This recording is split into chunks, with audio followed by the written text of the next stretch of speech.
Perdón, muy bien. Buenas tardes a todos. Antes de comenzar quería compartirles algo aquí en las hojitas, en las canciones. La primera alabanza aquí desde mi interior.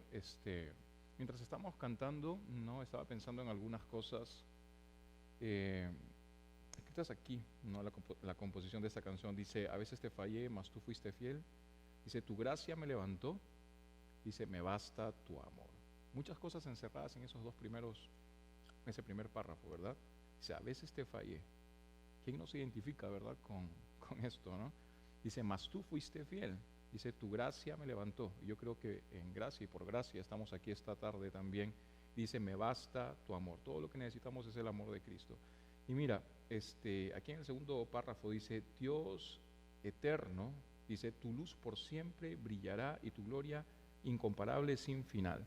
Y cuando estábamos todos cantando esta parte aquí de la canción, vino a mi mente Juan 14, versículos 12, 13 y 14, en donde dice, déjame leerte, dice: de cierto os digo, el que en mí cree, dice, las obras que yo hago, él las hará también. Y dice: y aún mayores, dice, hará, porque yo voy al Padre. Y todo lo que pidieres al Padre en mi nombre lo haré, para que el Padre sea glorificado en el Hijo. Si algo pidieres en mi nombre, yo lo haré. ¿No? Versículo 12: de cierto os digo, el que en mí cree, las obras que yo hago, él las hará también. ¿No? Y podemos relacionar estos versos, ¿no?, con este segundo párrafo aquí, ¿no? Tu luz por siempre brillará. Y es una promesa del Señor. Nosotros somos la luz de Cristo. Nosotros somos esa sal, ¿no? Fue una promesa del Señor cuando ascendió, pues, al cielo, ¿no? Obras mayores que estas verán. Recordemos que Jesucristo era 100% Dios y 100% hombre, y por ende, pues, ese porcentaje de humanidad no podía permitirle de algún modo moverse de un lugar a otro, ¿verdad? Pero para eso nosotros fuimos llamados, ¿verdad? Todos los creyentes alrededor del mundo, ¿verdad? Somos esa luz que Jesucristo, pues, ha dejado. Y hoy esa luz es reflejada, ¿no? Aquí, en nosotros, cada uno de nosotros en la iglesia, ¿no? Muchas cosas han sucedido desde que empezamos el libro de Samuel, ¿verdad? Ya estamos a punto de culminarlo y muchas cosas han pasado, y estuve pensando en eso también, cuántas cosas han sucedido aquí en el relato, ¿no? Y cuántas cosas han sucedido también en nuestra iglesia, ¿no? Y en nuestras vidas en particular. Si nos ponemos a pensar en retrospectiva, ¿cuántas cosas pasaron? Estuvimos en otro local en algún momento también. En algún momento estuvimos en un pique, ¿recuerdan? Cuando la gente comenzó a venir y demás. Y de pronto, ¡prum!, vino el COVID. Para que ustedes sepan, tenemos más o menos, vamos a cumplir 5 años aquí. No vamos a cumplir 5 años aquí en los Estados Unidos. Pero como iglesia constituida, vamos a decirlo así, tenemos menos de un año y medio aproximadamente.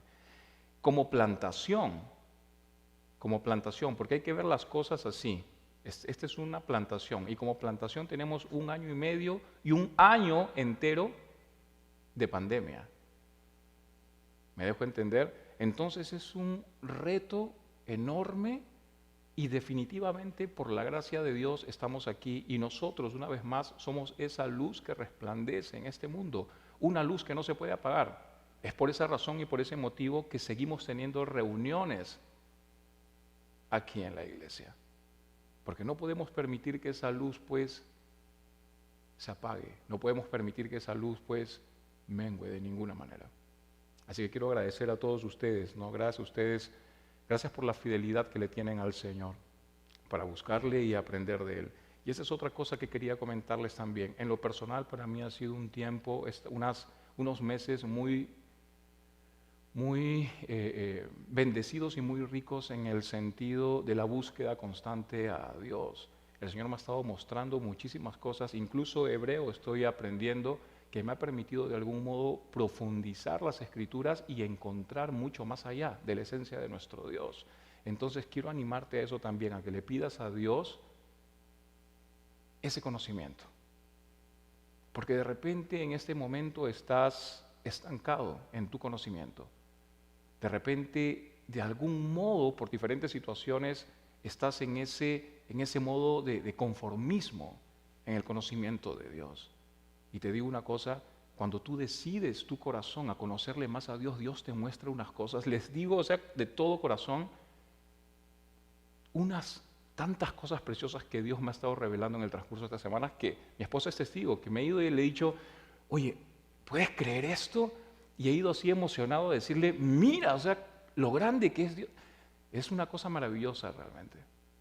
Así que quiero animarte a que continúes en esa búsqueda constante a Dios, que no seas conformista. Dios quiere mostrarse mucho más allá de lo que tú puedas conocer ahora mismo. Y con esa misma intención vamos a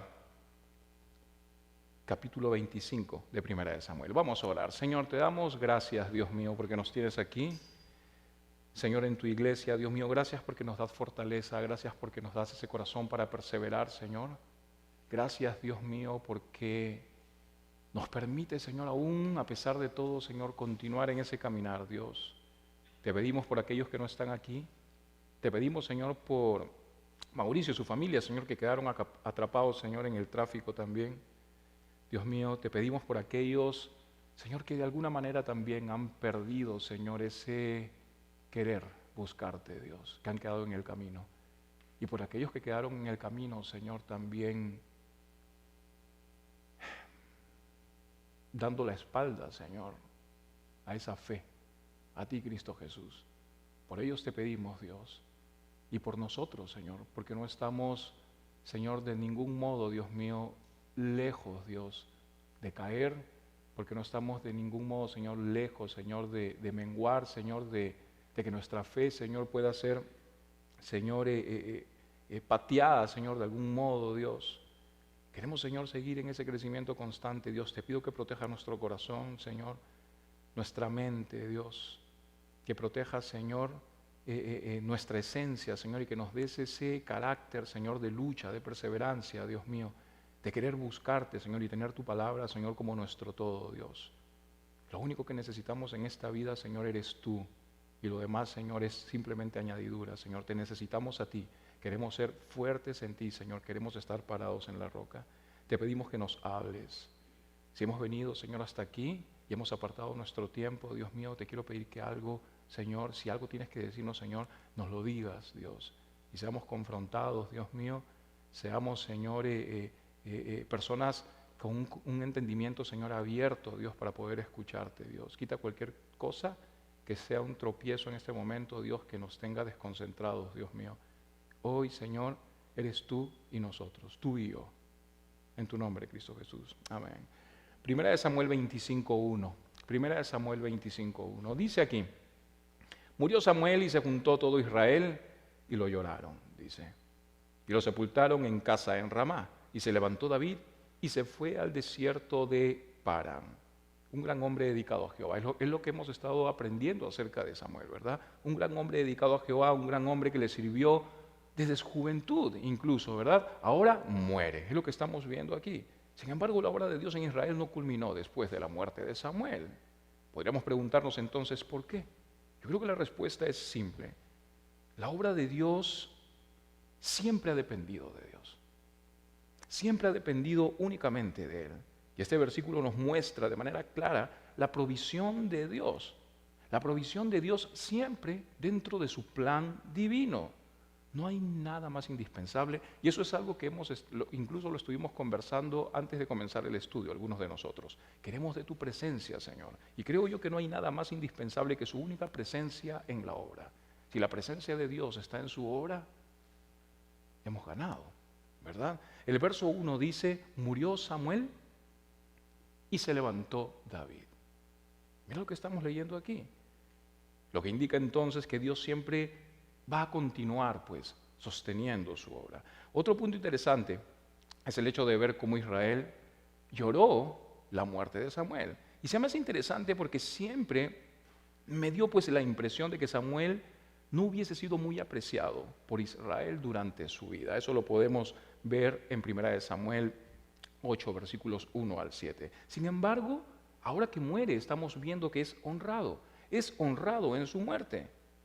Y yo creo que de algún modo eso es muy común en el corazón humano. Dicen por allí incluso, ¿no?, que nadie sabe apreciar, ¿verdad?, lo que tiene hasta que lo pierde, ¿verdad? Muchas veces hemos escuchado eso. Versículos 2 y 3 dicen: y en Maón había un hombre que tenía su hacienda en Carmel, el cual era muy rico, y tenía 3,000 ovejas y 1,000 cabras. Y aconteció que estaba esquilando sus ovejas en Carmel, y aquel varón se llamaba, dice, Nabal, y su mujer Abigail. Era aquella mujer de buen entendimiento y de hermosa apariencia, pero el hombre era duro y de malas obras, dice, y era del linaje de Caleb. Lo primero que se menciona de este hombre es que era un hombre muy rico, ¿verdad? Y en algunas ocasiones, he escuchado mucho acerca de esto. He escuchado mencionar el deseo de poseer riquezas. Muchas veces he escuchado eso. Quiero ser rico, quiero tener mi primer millón, quiero hacer esto y lo demás y tal. Sin embargo, a veces somos incapaces de reconocer que existen distintos tipos de riquezas. Por ejemplo, están los ricos en posesiones, como Nabal, están los ricos en acciones, están los ricos en el saber, están los ricos en carácter también. Y además no podemos dejar de lado las riquezas espirituales, permanentes y eternas, ¿verdad? Aquellas que muchas veces son desechadas por las riquezas materiales temporales, pretendiendo pues alcanzar un tipo de felicidad, vamos a decirlo así, a través de las posesiones. Algo totalmente falso.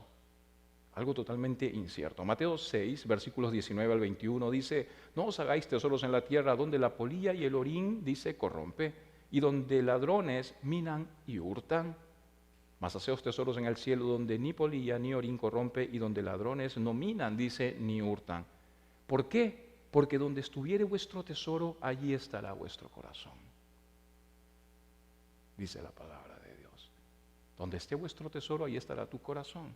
Yo creo que es hora de formatearnos como hijos de Dios, como creyentes, como cristianos, ¿verdad? Hora de dejar de algún modo ser posesión de este mundo para comenzar a ser nuevamente posesión de Dios. ¿Cuántas cosas podrían venir en nuestra cabeza, verdad? Quizá las deudas te pueden tener de algún modo poseído, por así decirlo, ¿verdad? En posesión del mundo y no de Dios. ¿Y cuántas otras cosas más? De algún modo podrían estar jalándonos y separándonos del amor del Señor. Regresando a Nabal, aquí vemos un hombre muy rico, pero solamente en lo que poseía. Además, el verso 3 menciona que era un hombre duro y de malas obras también. Incluso su propio nombre nos deja una descripción exacta de lo que él era. Nabal significa necio. Eso es lo que significa Nabal, necio. Ahora podemos notar también que la mujer de Nabal era hermosa en todos los sentidos, ¿verdad? Tanto en lo físico como en carácter. Y es aquí donde podemos nosotros hacernos una pregunta. ¿Cómo es que una mujer así terminó casada con un hombre como Nabal? Recordemos algo importante. Recordemos que la sociedad en aquel entonces era regida por los matrimonios arreglados, ¿verdad? Sin embargo, esto me llevó a pensar en algo más. Estaba pensando en aquellas mujeres que se encuentran hoy en día en la posición de Abigail. Y no de repente porque su matrimonio haya sido arreglado, sino porque ellas eligieron esto. Mientras leía este texto, pensaba en aquellas Abigailes casadas con Nabales por decisión propia. Mujeres que temen a Dios, posiblemente tiernas, gentiles, posiblemente incluso nobles en sus ideales, que terminan atadas a una unión indisoluble. Es por eso que es tan importante no solo escuchar, sino seguir el consejo de Dios y esperar en Él. Versículos 4 al 12 dice: y oyó David en el desierto que Nabal esquilaba sus ovejas. Entonces envió David 10 jóvenes y les dijo: subid a Carmel e id a Nabal y saludadle en mi nombre y decidle así: sea paz a ti y paz a tu familia y paz a todo cuanto tienes. He sabido que tienes esquiladores, ahora tus pastores han estado con nosotros, No les dice tramamos mal, ni les faltó nada en todo tiempo, que han estado en Carmel. Pregunta a tus criados y ellos te lo dirán. Hallen por tanto estos jóvenes gracia en tus ojos, porque hemos venido en buen día. Te ruego que des lo que tuvieres a mano de tus siervos y a tu hijo David. Cuando llegaron los jóvenes enviados por David, dijeron a Nabal todas estas palabras en nombre de David y callaron. Y Nabal respondió a los jóvenes enviados por David y dijo, ¿quién es David? Aquí está diciendo, ¿quién es ese, verdad? ¿Quién se ha creído ese? ¿Quién es David? ¿Y quién es el hijo de Isaí? Muchos siervos hay hoy que huyen de sus señores. He de tomar yo ahora mi pan, mi agua y la carne que he preparado para mis esquiladores y darla a hombres que no sé de dónde son.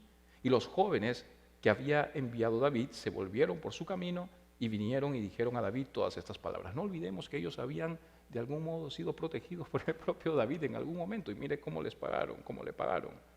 En estos versos entonces vemos a un Nabal poco generoso, ¿verdad? Un Nabal que veía todo como suyo en vez de reconocer que todo lo que tenía le pertenecía a Dios. Él no entendía esta verdad. Hay que recordar siempre que todo lo que nosotros tenemos es un préstamo nada más. Es un préstamo nada más. Y muchas veces Dios en distintas ocasiones va a comenzar a probar nuestra fidelidad.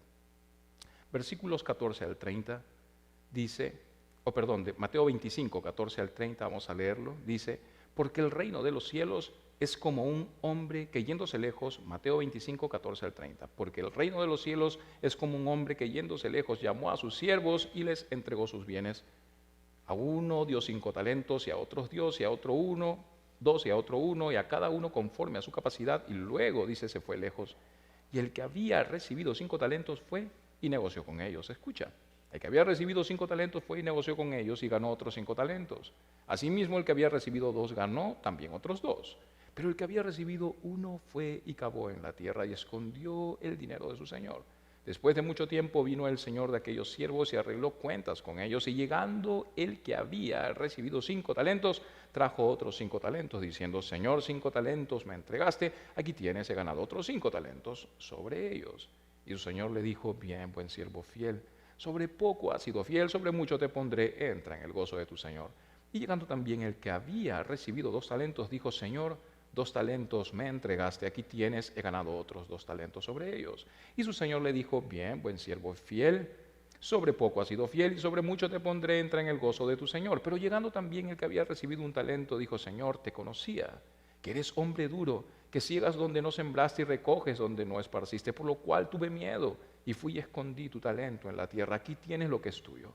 Y respondió su señor y le dijo, siervo malo y negligente, ¿sabías que ciego donde no sembré y que recojo donde no esparcí? Por lo tanto, debías haber dado mi dinero a los banqueros, y al venir yo hubiera recibido lo que es mío con los intereses. Quitadle pues el talento y dadlo al que tiene 10 talentos, porque al que tiene le será dado y tendrá más, y al que no tiene, aún lo que tiene le será quitado. Y al siervo inútil echadle en las tinieblas de afuera, allí será el lloro y el crujir de dientes. Podemos interpretar estos versos de muchas maneras. Aquí, en ese contexto, de algún modo, y en el contexto con el estudio que estamos llevando ahora en 1 Samuel 25, de algún modo hay otra enseñanza para nosotros.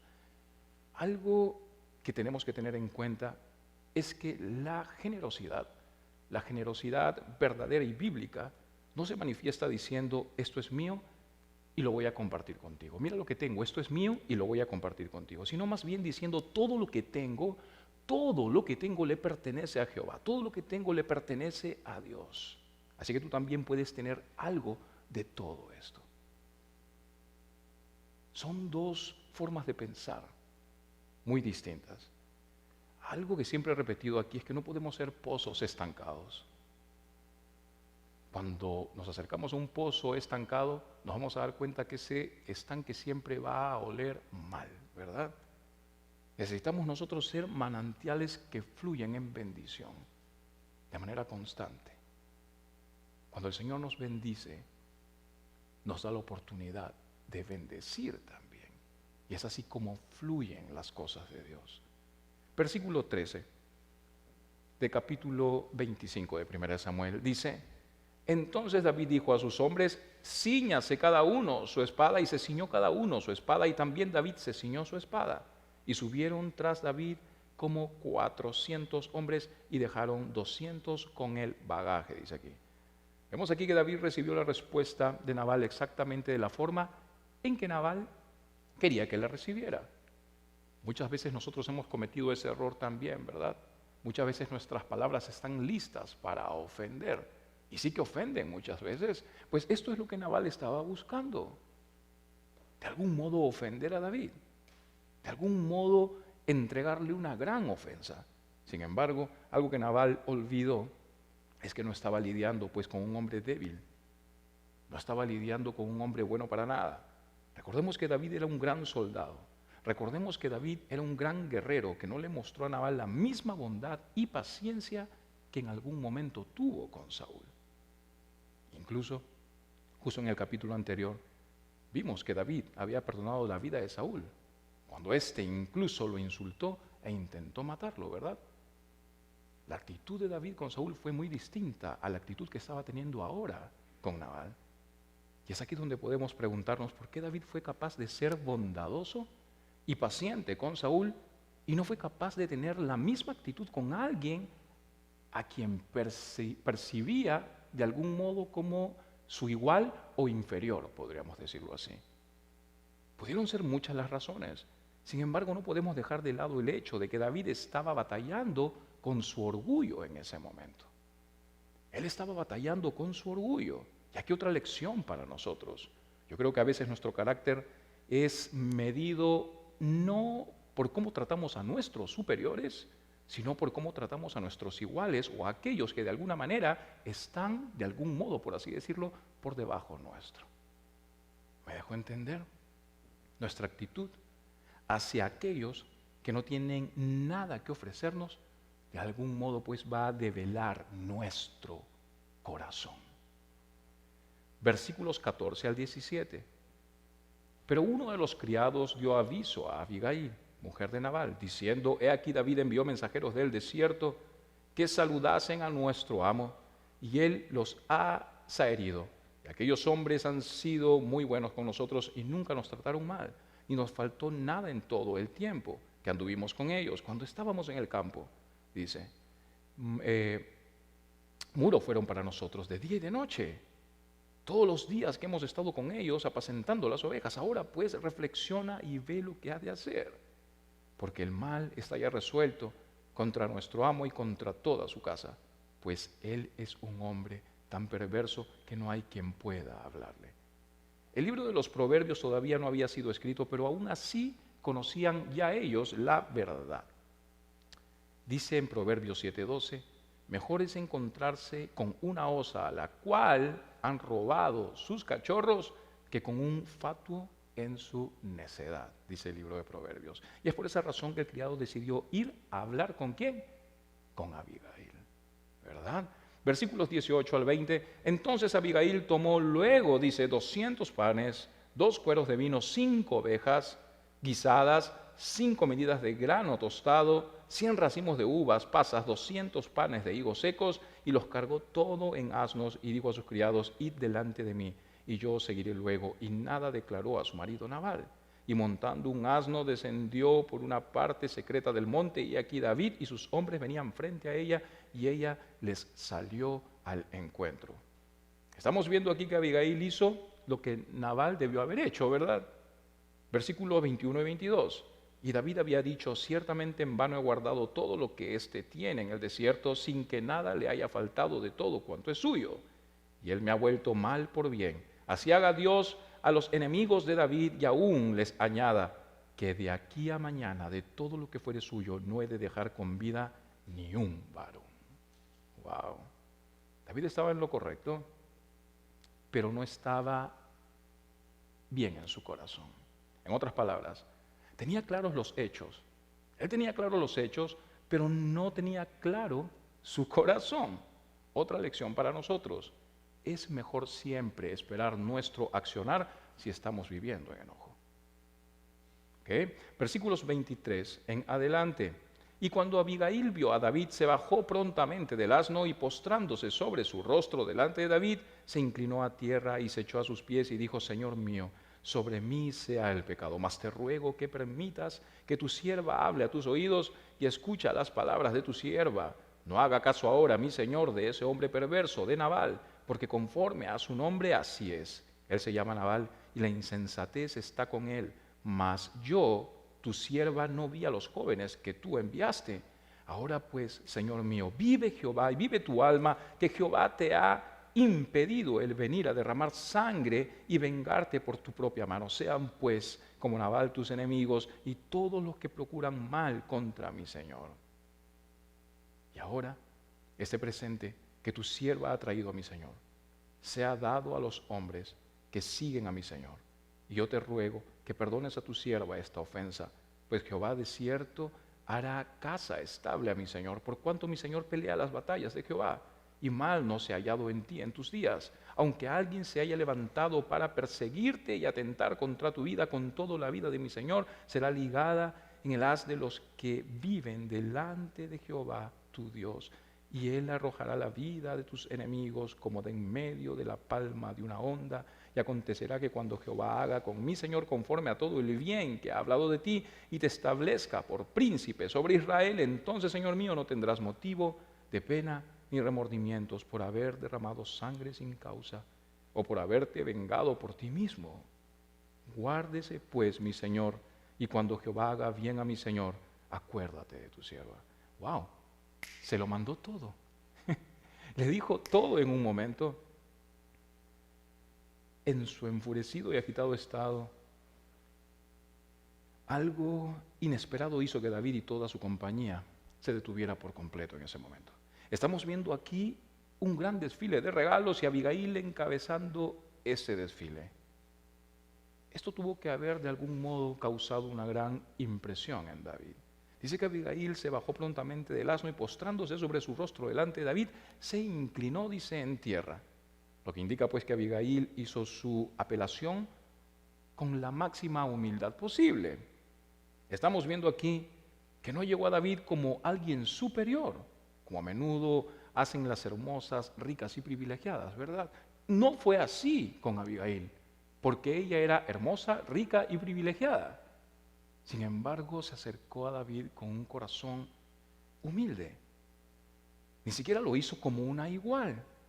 Ella se presentó ante David como una humilde sierva, tomando con sus primeras palabras la culpa de todo. Es lo que estamos leyendo aquí. Ella dijo: Señor mío, sobre mí sea el pecado.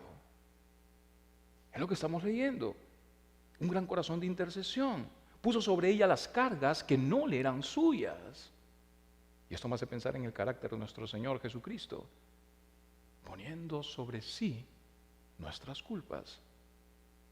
Qué diferencia, ¿no?, a nuestra naturaleza humana, ¿verdad?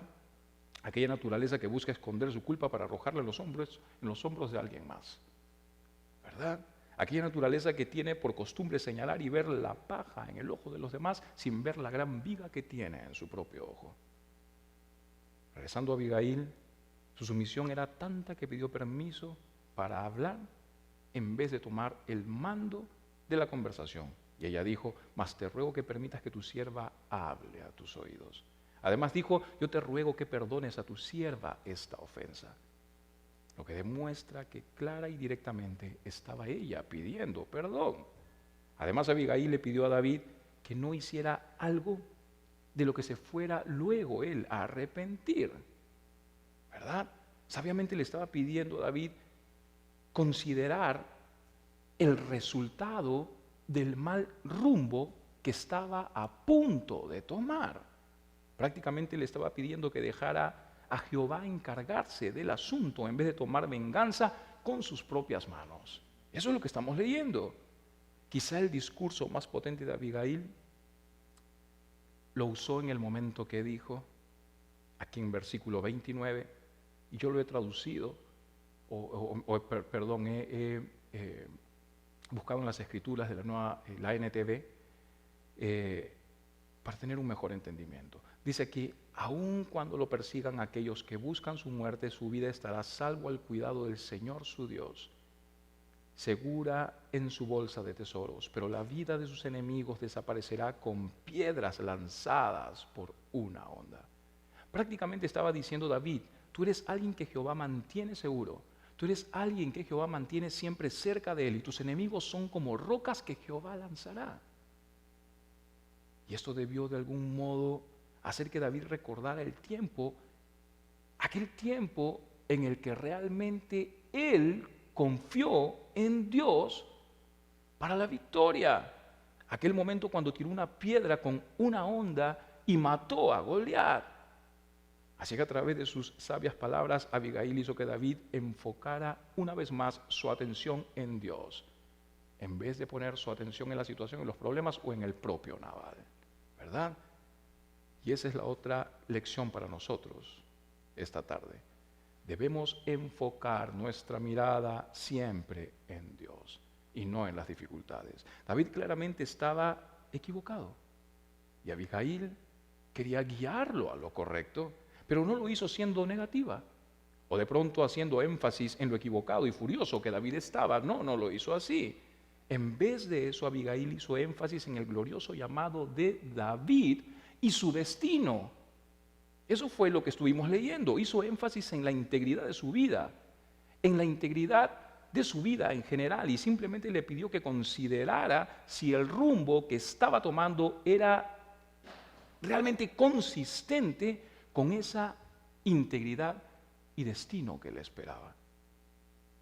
Por esa razón, podríamos decir que Abigail es un modelo maravilloso de sumisión.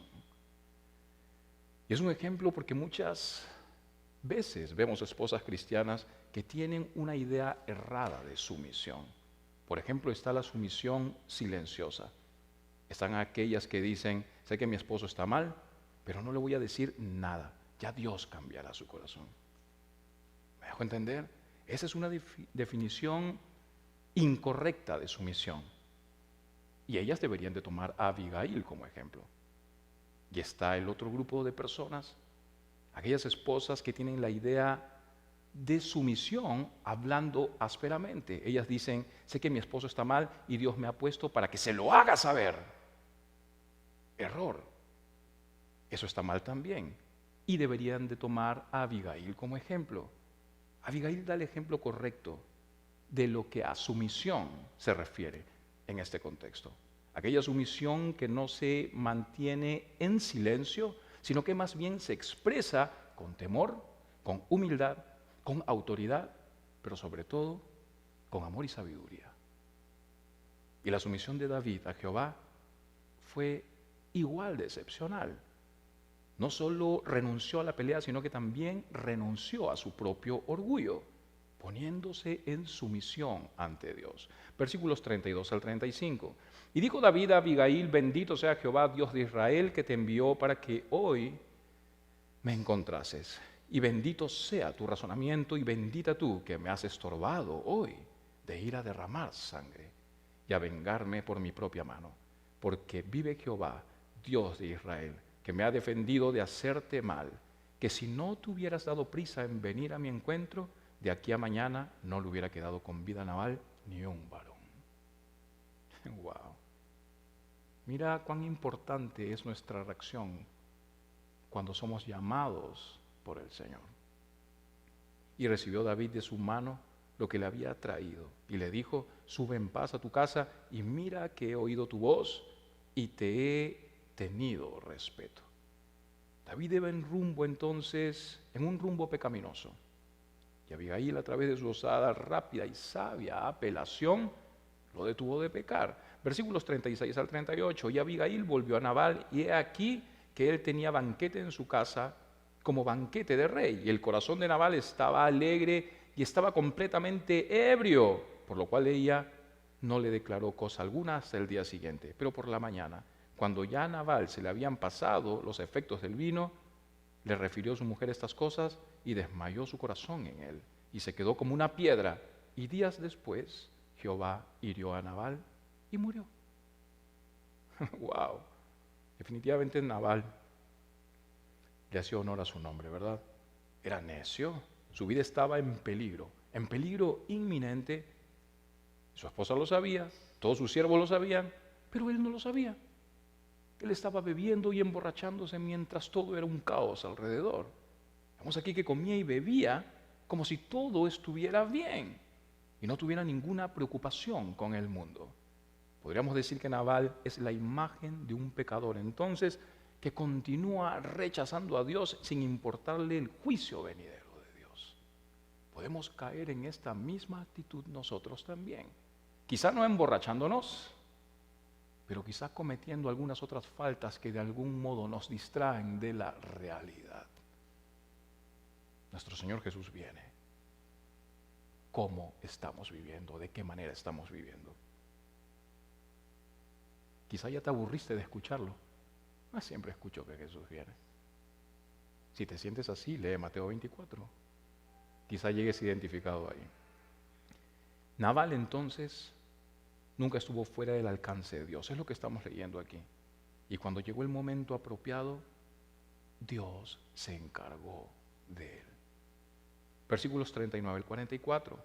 Luego que David oyó que Nabal había muerto, dijo: bendito sea Jehová, que juzgó la causa de mi afrenta recibida de mano de Nabal, y ha preservado de mal a su siervo, y Jehová ha vuelto la maldad de Nabal sobre su propia cabeza. Después envió David a hablar con Abigail para tomarla por su mujer. Y los siervos de David vinieron a Abigail en Carmel y hablaron con ella diciendo: David nos ha enviado a ti para tomarte por su mujer. Y ella se levantó e inclinó su rostro a tierra diciendo: he aquí tu sierva, que será una sierva para lavar los pies de los siervos de mi señor. Y levantándose luego Abigail con 5 doncellas que le servían, montó en un asno y siguió a los mensajeros de David, y fue su mujer. También tomó David a Ahinoam de Jezreel, y ambas fueron sus mujeres, porque Saúl había dado a su hija Mical, mujer de David, a Palti, hijo de Lais, que era en Galim. ¿Cómo nos podemos quedar aquí, no? Es como que estamos así, David, y nos chorrea que es la esencia del corazón. El hombre es así, ¿verdad? Vemos aquí que David va a hablar con Abigail para tomarla por su mujer. Y nos podemos hacer esta pregunta: ¿fue esto inapropiado? ¿No estaba David ya casado con la hija de Saúl, Mical? En 1 Samuel 18:27 se explica que en ese momento David no estaba casado con Mical, porque Saúl se la había llevado y la había dado por esposa a otro hombre para lastimar a David. Ustedes recuerdan eso, ¿no? Y David recuperaría a Mical en 2 de Samuel 3, versículos 13 al 16. Así que Abigail realmente no estaba o no era la esposa de David en ese momento. Sin embargo, dice aquí también que tomó David a Ahinoam de Jezreel. ¿Fue esto inapropiado? Definitivamente esto iba en contra del ideal de Dios, a un plan de unidad en el matrimonio se refiere. Por supuesto que sí. Podríamos decir entonces que estamos comenzando nosotros, escucha bien, a ser testigos de lo que sería el punto de quiebre de David. Aquí podríamos decir que David nunca fue un hombre que siguió el plan y el propósito de Dios para el matrimonio. Por tal motivo su familia nunca fue bendecida. Por tal motivo su familia nunca fue pacífica. Y eso lo vamos a aprender luego. Y fueron esos problemas familiares causados por su pasión, aquellos pues que llevaron a David o que trajeron a David algunas pruebas, o las pruebas posiblemente más grandes de su vida. Podríamos decir que David tuvo 2 gigantes en su vida. Uno estaba vestido de guerrero, su nombre Goliat, y el otro estaba vestido de lino y olía fragante. Las mujeres. Y solo sería cuestión de tiempo para que David fuera humillado y vencido por este segundo gigante. Gigante que lo llevaría incluso a perder la razón al punto de ensuciar sus manos con sangre inocente. Todo a costa de una mujer. Y aquí está la última lección. Toda una vida puede perderse en una simple mala decisión. Vamos a orar. Señor, te damos gracias, Dios mío, Gracias por tu palabra, Señor. Si algo nos enseñaste, Señor, que permanezca en nosotros y que podamos poner acción a tu palabra. Te bendecimos, te honramos, queremos ser fieles a ti. Gracias por la iglesia que nos has dado. Sigue bendiciéndola, sigue levantándola y siempre, Señor, tu presencia en nosotros. En tu nombre, Cristo Jesús. Amén.